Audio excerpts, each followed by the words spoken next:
আজকে আমরা তোমাদের ক্লাস 12-এর অধ্যায় 3-এর স্বাস্থ্য ও ব্যাধি আর রোগসমূহ মানে হেলথ অ্যান্ড ডিজিজের যে টপিকটা আছে সেই টপিকের প্রথম দিকটা পড়বো। সেটার নাম হচ্ছে মানে যেটা আছে সেটা হচ্ছে অনাক্রম্যতন্ত্র বা ইমিউন সিস্টেম। তাহলে ইমিউন সিস্টেম কাকে বলে আমাদের জিনিসটা প্রথমে আগে বুঝতে হবে। ব্যাপারটা হচ্ছে দেহে অবস্থিত কিছু অঙ্গ আছে, কিছু তন্ত্র, কলা, কোষ আছে যারা হচ্ছে শরীরে যদি বাইরের থেকে কোনো জিনিস ঢোকে, সেটা ভাইরাস ব্যাকটেরিয়া হতে পারে, ঢুকলে কী করে আমাদের শরীরে রোগ সৃষ্টি করে। তো সেই রোগটার বিরুদ্ধে যদি প্রতিরোধ ক্ষমতা গড়ে তোলে এবং আমাদের যদি তাদের হাত থেকে রক্ষা করে, সেই যে সিস্টেম তাকে একত্রিতভাবে আমরা বলবো ইমিউন সিস্টেম। ঠিক আছে, এখন এই ইমিউন সিস্টেম বা অনাক্রম্যতন্ত্রের দুটো ভাগ আছে, মানে দুটো জিনিস নিয়ে তৈরি হয়। একটা হচ্ছে বেসিক্যালি কী দিয়ে তৈরি হয়, কিছু কোষ দিয়ে তৈরি হয়, কিছু কোষ সমূহ দিয়ে তৈরি হয়। আর একটা কী দিয়ে তৈরি হয়, কিছু লিম্ফয়েড অর্গান বা লিম্ফয়েড অঙ্গ দিয়ে তৈরি হয়, লিম্ফয়েড অঙ্গ। ঠিক আছে, এই যে লিম্ফয়েড অঙ্গ আছে, এই লিম্ফয়েড অঙ্গকে দুই ভাগে ভাগ করা যায়। একটা হচ্ছে প্রাথমিক বা প্রাইমারি, একটা হচ্ছে সেকেন্ডারি বা গৌণ। ঠিক আছে, এখন আমরা যেটা নিয়ে আলোচনা করব সেটা হচ্ছে এই প্রাথমিক লিম্ফয়েড অর্গান সম্পর্কে আলোচনা করব। ঠিক আছে, তাহলে এটা বুঝতে হবে। তাহলে প্রাইমারি লিম্ফয়েড অর্গান না, primary lymphoid organ, lymphoid organ কাকে বলে না, যেখান থেকে মানে অনাক্রম্যতন্ত্রের জন্য প্রয়োজনীয় যে সমস্ত কোষগুলো আছে, যেমন ধরুন লিম্ফোসাইট তৈরি হয় বা তাদের পরিণতি ঘটে, তাদেরকে বলবো আমরা প্রাইমারি লিম্ফয়েড অর্গান। ঠিক আছে, তাহলে কোথার থেকে তৈরি হয় সেটা সম্পর্কে আমাদের জানতে হবে এবং আমরা সেখান থেকে তাহলে বুঝতে পেরে যাব। তো প্রথমে যেটা আসছে সেটা হচ্ছে অস্থিমজ্জা। কি আসছে? অস্থিমজ্জা, অস্থিমজ্জা।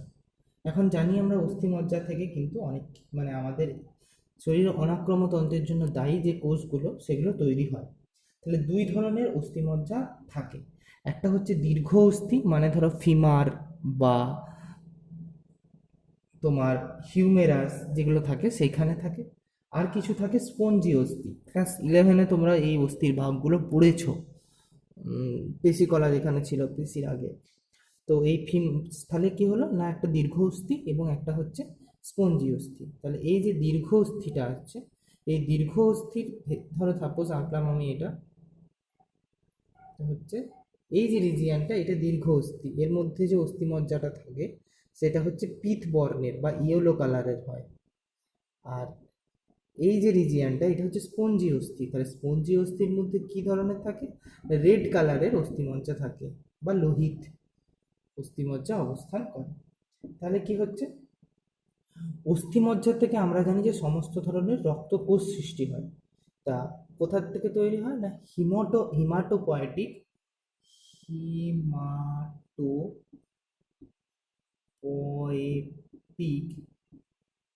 স্টেম সেল থেকে তৈরি হয়।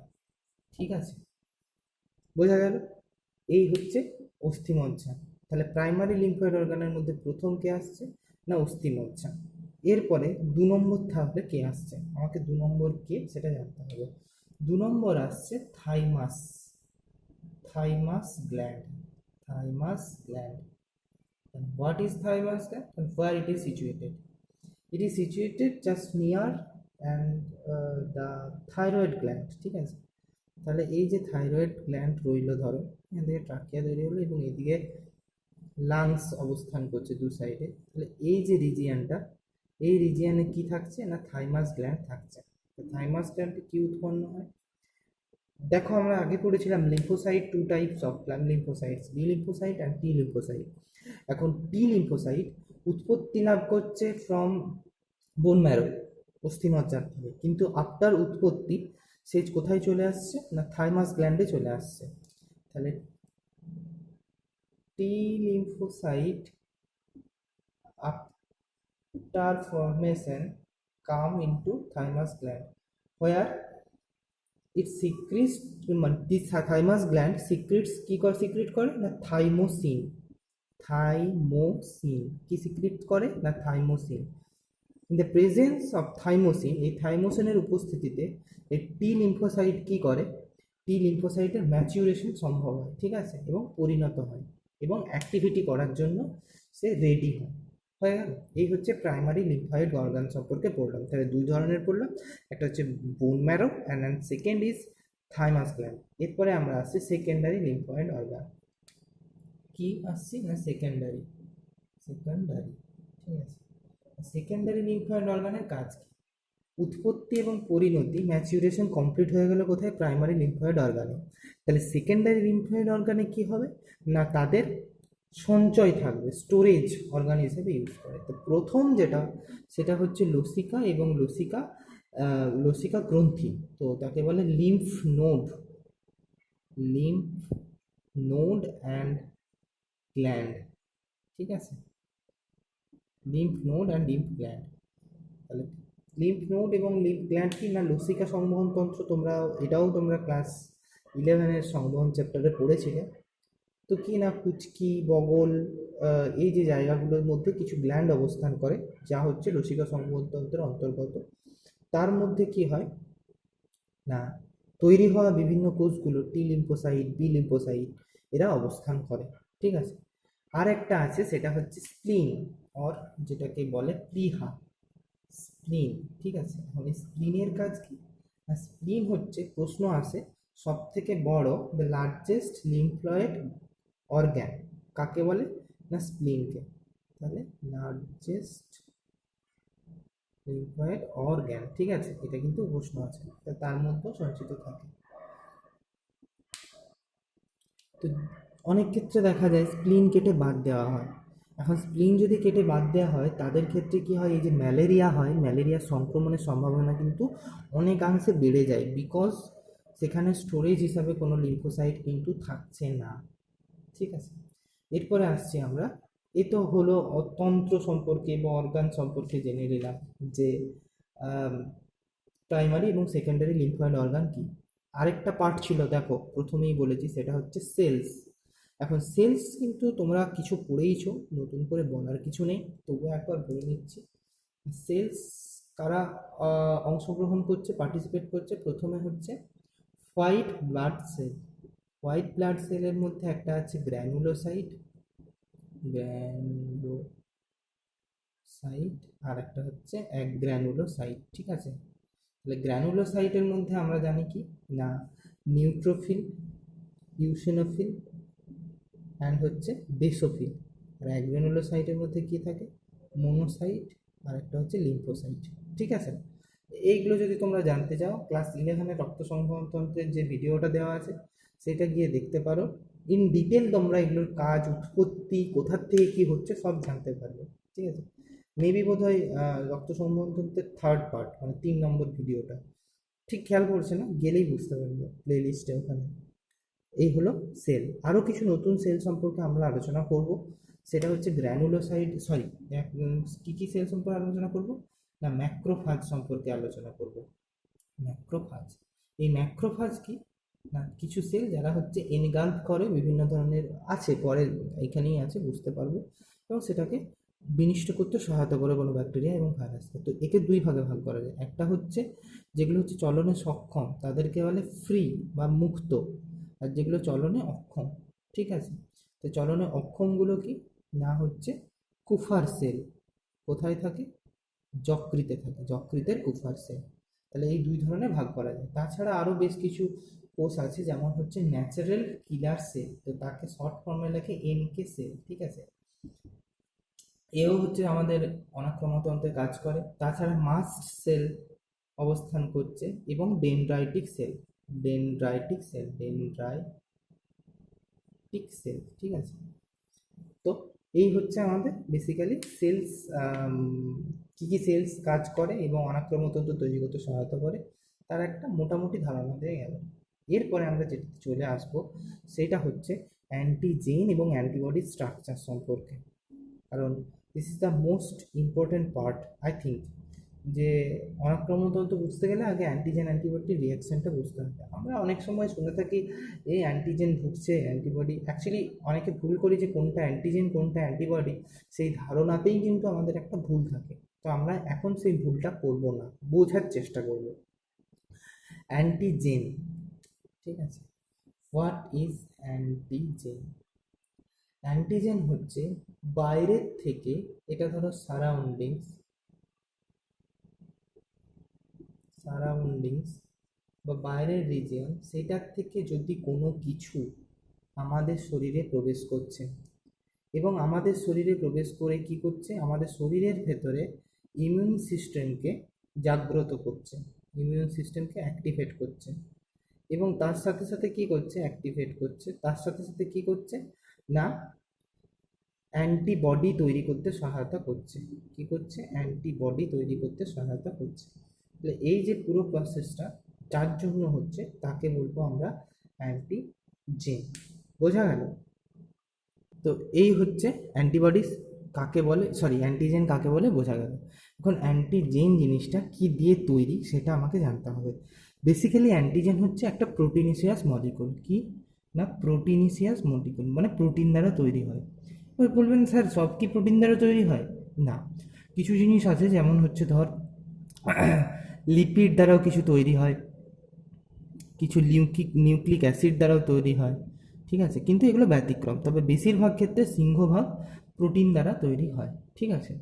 তবে এই ক্ষেত্রে জানতে হবে প্রোটিন কী দিয়ে তৈরি হয়। পলিপেপটাইড চেইন পরপর সজ্জিত হয়ে তৈরি হয়। এখন প্রোটিন যদি একই ধরনের অ্যামাইনো অ্যাসিড থাকে, অ্যামাইনো অ্যাসিড অবস্থান করে একই ধরনের প্রোটিনের মধ্যে, তাহলে কিন্তু সেটাকে আমরা অ্যান্টিজেন হিসাবে ট্রিট করতে পারি না। যেমন ধর লাইসিন দ্বারা তৈরি যদি কোনো একটা মলিকুল বা পলিপেপটাইড চেন, কিন্তু অ্যান্টিজেন হিসাবে ট্রিট করব না, কিন্তু সেই লাইসিনের সাথে যদি যুক্ত হয় ফিনাইল অ্যালানিন, ফিনাইল অ্যালানিন যদি যুক্ত হয়, তাহলে কিন্তু সেটাকে আমরা কী হিসাবে ট্রিট করব না, আমরা অ্যান্টিজেন হিসাবে ট্রিট করতে পারবো, ঠিক আছে। এই হচ্ছে অ্যান্টিজেন কী দ্বারা তৈরি হয় বা রাসায়নিক প্রকৃতি বা কেমিক্যাল নেচার। এরপরে আমরা যেটা আসছি সেটা হচ্ছে আণবিক ভর বা মলিকুলার ওয়েট। তো কোনো মলিকুলের ওজন যদি 10,000 ডাল্টনের থেকে বেশি হয় তবেই আমরা সেটাকে অ্যান্টিজেন বলবো, কিন্তু 10,000 আমটনের থেকে যদি কম হয় তাহলে কিন্তু আমরা সেটাকে অ্যান্টিজেন বলবো না। তবে ব্যতিক্রম এই ক্ষেত্রেও আছে, যেমন হচ্ছে ধর ইনসুলিন, ঠিক আছে, এবং হচ্ছে আরেকটা কি না, গ্লুকাগন, ঠিক আছে, গ্লুকাগন। এই ওই দুটো কিন্তু কি করছে না, তাদের আণবিক ভর 10,000 ডাল্টনের থেকে কম হলেও তাদেরকে আমরা অ্যান্টিজেন হিসেবে ট্রিট করতে পারি, ঠিক আছে। এই হচ্ছে আমাদের অ্যান্টিজেন নিয়ে একটা মোটামুটি তার কেমিক্যাল এবং স্ট্রাকচার সম্পর্কে বলা হয়ে গেল। এরপর হচ্ছে বিভিন্ন ধরনের অ্যান্টিজেনের উদাহরণ, যেমন ভাইরাস এবং ব্যাকটেরিয়াকে আমরা প্রধানত অ্যান্টিজেন বলে থাকি। তাহলে ভাইরাস নিয়ে কথা বলতে গেলে প্রথমে বলবো ভাইরাসের অ্যান্টিজেন হিসেবে ট্রিট করে কেন। ভাইরাসটি প্রোটিন দিয়ে তৈরি, অবভিয়াসলি ক্লাস 11-এ পড়েছিলি, মনে করে দেখ, ভাইরাসের বাইরের দিকে একটা প্রোটিনের আবরণ থাকে, তার মধ্যে হচ্ছে কোনো নিউক্লিক অ্যাসিড অবস্থান করে, ঠিক আছে। তাহলে এখন যে করোনা ভাইরাস কেমন দেখতে, এইরকম এরকম, এগুলো কি, এগুলো বেসিক্যালি প্রোটিন দ্বারা তৈরি। তাহলে এই প্রোটিনটাকে বা এর যে এনভেলপটা সেটাকে আমরা অ্যান্টিজেন হিসেবে ট্রিট করি। আর ব্যাকটেরিয়ার ক্ষেত্রে কি হয়, ব্যাকটেরিয়ার বাইরের যে কোষপ্রাচীর সেখান থেকে যে পলিস্যাকারাইড থাকে, কি থাকে না, পলিস্যাকারাইড, সেই পলিস্যাকারাইডকে আমরা অ্যান্টিজেন হিসেবে ট্রিট করি। অথবা কিছু কিছু ব্যাকটেরিয়ার ক্ষেত্রে কিছু টক্সিক পদার্থ নিঃসরণ করে থাকে, তো তাদেরকেও আমরা কিন্তু এই অ্যান্টিজেন হিসেবে ট্রিট করি in the case of bacteria, ঠিক আছে। এই হলো মেন ব্যাপার। এরপরে আসছে অ্যান্টিজেনের ধর্ম, ঠিক আছে। তো অ্যান্টিজেনের ধর্ম বলতে কি বলছে, যে ইমিউনোজেনিসিটি, মানে অ্যান্টিজেন যদি অনাক্রম্যতন্ত্রকে উদ্দীপিত করার যে ক্ষমতা, মানে অ্যান্টিজেন ঢুকলে আমাদের অনাক্রম্যতন্ত্র ইমিউন সিস্টেমকে অ্যাক্টিভেট করছে, ঠিক আছে। তো এই জিনিসটাকে বলে ইমিউনোজেনিসিটি, যেহেতু উৎপন্ন করছে ইমিউনোজেনিসিটি, জেনিসিটি, বুঝা গেল? এই হচ্ছে বেসিক্যালি অ্যান্টিজেনের ব্যাপার। এবং অ্যান্টিজেন দুই ধরনের হয় এখন জানতে পারবো, একটা হচ্ছে এক্সোজেনিক মানে হচ্ছে একটা বাইরের থেকে যেগুলো ঢোকে, যেমন ভাইরাস, ব্যাকটেরিয়া। একটা হচ্ছে এন্ডোজেনিক। তাহলে এন্ডোজেনিকের একটা ছোট উদাহরণ দিই, যেমন হৃৎপিণ্ডে কার্ডিও লিপিন লিপিন যদি উৎপন্ন হয়, কিনা কার্ডিও লিপিন যদি উৎপন্ন হয়, তাহলে তাকে আমরা বলবো এন্ডোজেনিক। মানে ভেতরে, আমাদের শরীরের ভেতরে যে অ্যান্টিজেন তৈরি হচ্ছে, যা আমাদের অনাক্রমতন্ত্রকে অ্যাক্টিভেট করছে এবং আমাদের শরীরের ভেতর থেকে বিভিন্ন ধরনের অ্যান্টিবডি তৈরিতে সহায়তা করছে, তাকে আমরা বলবো এন্ডোজেনিক অ্যান্টিজেন। এখন দুটো নতুন টার্ম সম্পর্কে আমরা আলোচনা করব। আমি কিন্তু বারবার বলছি বিভৎস ইম্পর্ট্যান্ট টার্মগুলো। সেটা হচ্ছে, প্রথম যেটা বলবো সেটা হচ্ছে হ্যাপটেন। কি নাম? না, heptane. And what is heptane?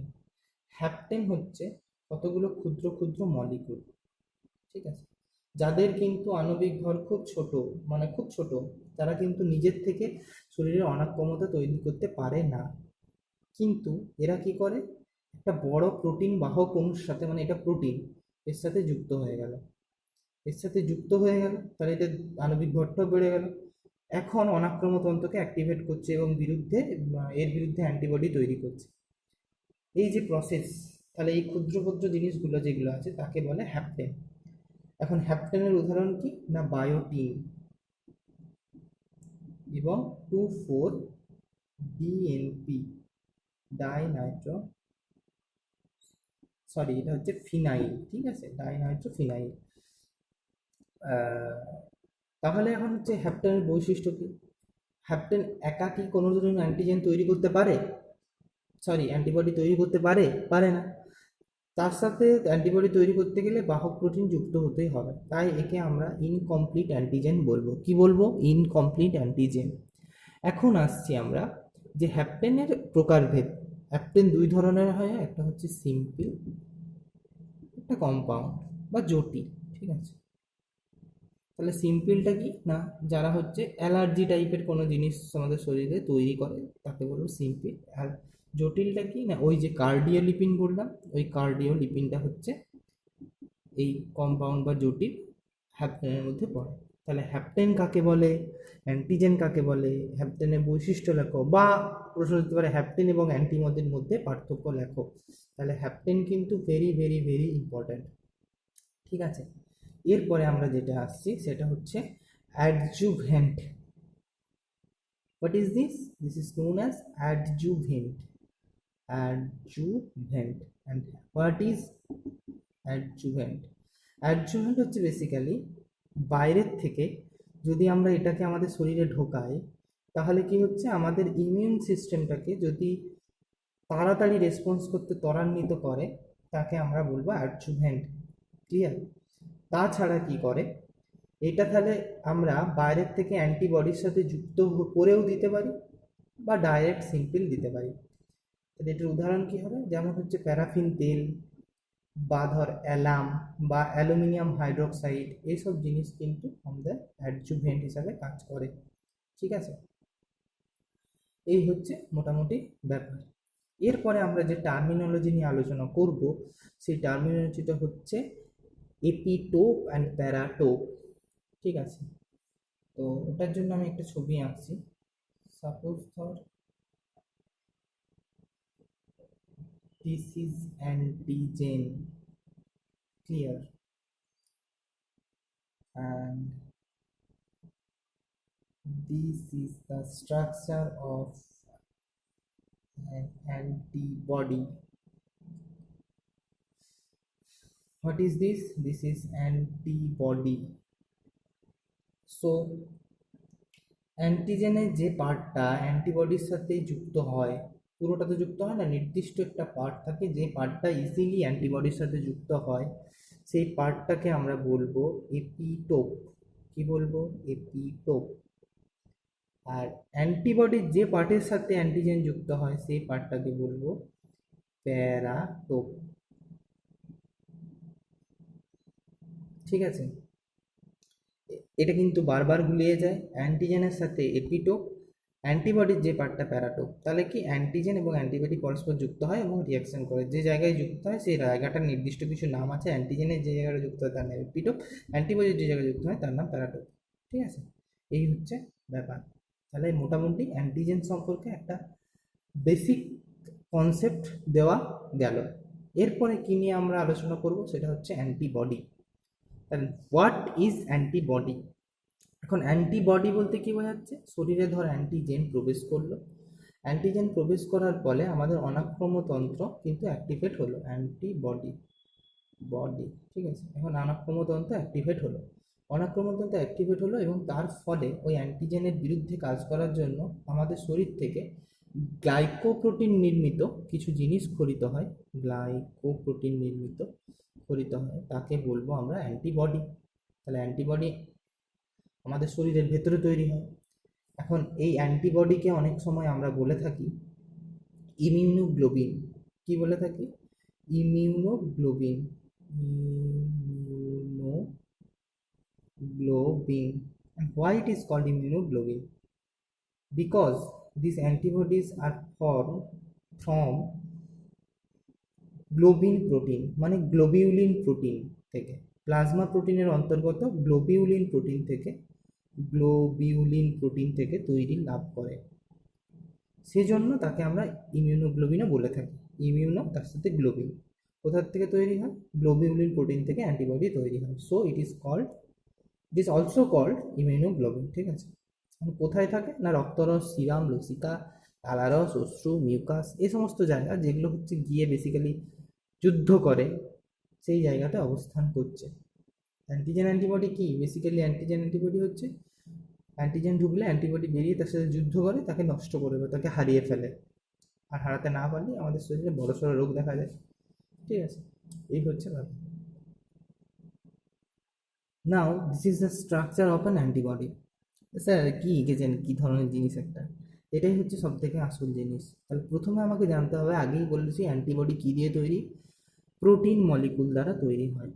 এখন প্রোটিন মলিকুলগুলো মানে পলিপেপটাইড চেন দ্বারা তৈরি হয় বা পেপটাইড চেন। তাহলে এটা মোনোমার হিসাবে থাকতে পারে, ডাইমার হিসাবে থাকতে পারে, ঠিক আছে, টেট্রামার হিসাবে থাকতে পারে।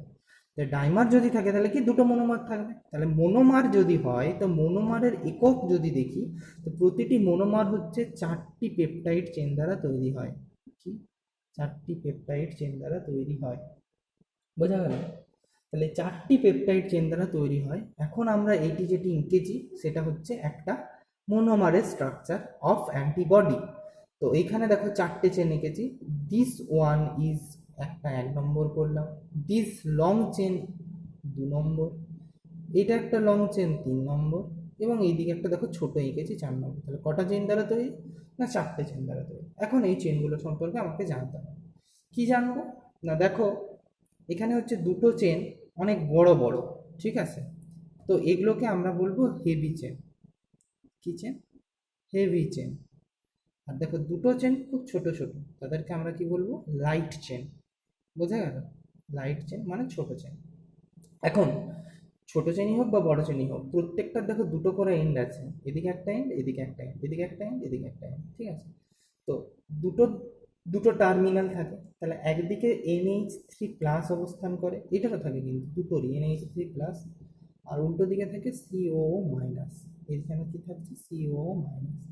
তাহলে যেদিকে NH3+ থাকে তাকে বলবো N টার্মিনাল, যেদিকে COO- থাকে তাদেরকে বলবো C টার্মিনাল। ক্লিয়ার? এরপরে আসছি আমরা যে এগুলোর মধ্যে যে পার্থক্য বা কি কি জিনিস থাকে না থাকে। হ্যাঁ, এই প্রসঙ্গে আরেকটা বলি, এই যে পেপটাইডগুলো সেটা নির্দিষ্ট একটা বন্ধন দ্বারা যুক্ত থাকে, নাহলে তো ছড়িয়ে যাবে। তাহলে এখানে কি থাকে না এই রিজিয়নে ডাইসালফাইড বন্ড অবস্থান করে, ঠিক আছে। সালফাইড সালফাইড বন্ড অবস্থান করছে বা ডাইসালফাইড বন্ড অবস্থান করছে। এই হচ্ছে বেসিক্যালি আমরা প্রথম যেটা দেখলাম যে পেপটাইড চেন সম্পর্কে জেনে নিলাম। এরপরে যেটা জানতে হবে যে এটার ইন ডিটেলিং মানে ডিটেলটা জানতে হবে। তো আমাকে এগুলো একটু মুছতে হবে, নাহলে বোঝাতে পারবো না, ঠিক আছে। 2-3-4টা বোঝানোর জন্য এঁকেছিলাম, মুছে ফেললাম এটা। এরপরে আমি যেটা আসছি সেটা হচ্ছে এই যে অ্যান্টিবডির ওপরের দিকের যে অংশগুলো থাকে না, সেটা হেভি চেনেরই হোক বা লাইট চেনেরই হোক, সেগুলো হচ্ছে ইজিলি চেঞ্জ হতে পারে মানে মুভ করতে পারে। এখন প্রশ্ন হচ্ছে একটা স্ট্রাকচার কেন মুভ করে, মুভ করার দরকার কেন হয়? কারণ যদি মুভ না করে তাহলে অ্যান্টিজেনকে আইডেন্টিফাই করে সেই অ্যান্টিজেনের সাথে যুক্ত হতে পারবে না। তাই যেমন যেমন অ্যান্টিজেন আছে সেই ধরনের এই জায়গাগুলো চেঞ্জ হয় এবং যুক্ত হয়। তো যে জায়গাটা চেঞ্জ হয় তাকে আমরা কি বলবো, ভ্যারিয়েবল রিজিয়ন। তাই তাকে আমি ভি দ্বারা প্রকাশ করলাম। এখন স্মল চেনের যেটা আছে বা শর্ট চেন যেটাকে আছে তাকে আমরা বলবো লাইট চেন, যেটাকে বলি তাহলে ভিএল রিজিয়ন, লাইট চেনের ভ্যারিয়েবল রিজিয়ন। লং চেনের তাহলে এটাকে কি বলবো, ভিএইচ রিজিয়ন বলবো। ঠিক আছে, এদিকটাও কিন্তু আছে, আমি জাস্ট এদিকটা বলছি, ভিএল এবং ভিএইচ রিজিয়ন। তাহলে কি হচ্ছে, এরা সহজে চেঞ্জ হতে পারে। তাহলে এর কিছু কিছু অংশ আছে যেগুলো খুব র্যাপিডলি চেঞ্জ হয়। কেন চেঞ্জ হয়, ওই অ্যান্টিবডির সাথে যুক্ত হতে পারে বলে, যা যাই বলে, তাই তাকে হাইপার ভ্যারিয়েবল রিজিয়ন বলে। কি বলে না, hyper variable region, hyper variable region. ঠিক আছে, বোঝা গেল। এরপরে আমরা আসছি ভ্যারিয়েবল রিজিয়ন সম্পর্কে তো বুঝলাম। এবং তাহলে ভ্যারিয়েবল রিজিয়নটা কি, অ্যান্টিজেনের সাথে যুক্ত হতে সহায়তা করছে অ্যান্টিবডিকে। তাহলে তো এই জায়গাটাকে আমি প্যারাটপও বলতে পারি। প্যারাটপ মানে কি, অ্যান্টিজেনের যে অংশ অ্যান্টিবডির সাথে যুক্ত, সরি অ্যান্টিবডির যে অংশ অ্যান্টিজেনের সাথে যুক্ত হয়। তাহলে এই যে রিজিয়নটা আমি বলছি সেই রিজিয়নটা অ্যান্টিজেনের সাথে যুক্ত হচ্ছে, তাই একে আমরা কি বলবো, যে antigen binding fragment. Antigen binding fragment বা Fab, F A B, Fab. ঠিক আছে, তো এই ফ্যাবকে আমরা কিন্তু প্যারাটোপও বলতে পারি। ঠিক আছে, অসুবিধের কিন্তু কিছু নেই, কারণ ব্যাপারটা হচ্ছে ওর সাথেই কিন্তু যুক্ত হয়, কে যুক্ত হয় না, অ্যান্টিজেন যুক্ত হয়। বোঝা গেল।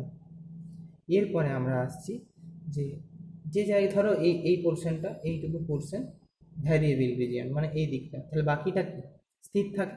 তো this is known as constant region, constant region. Clear. এখন কনস্ট্যান্ট রিজিয়ন মানে এদের আকৃতি অবস্থানের কোনো পরিবর্তন ঘটবে না।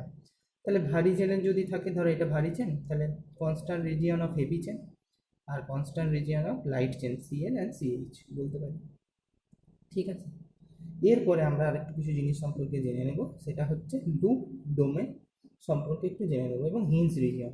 এই যে ওয়াই রিজিয়ন, এই রিজিয়নটার সাথে তো কে যুক্ত হয়, অ্যান্টিজেন যুক্ত হয়, and this region is known as hinge region, hinge, hinge region. ঠিক আছে, অ্যান্ড দেখো একটা চেন আস্তে আস্তে কিছুটা বাঁক খেয়েছে আবার এসেছে, তাহলে এই যে বাঁক খেয়ে গোল আকার ধারণ করেছে, এর মাঝে কিন্তু সালফার সালফার বা ডাইসালফাইড বন্ড অবস্থান করছে।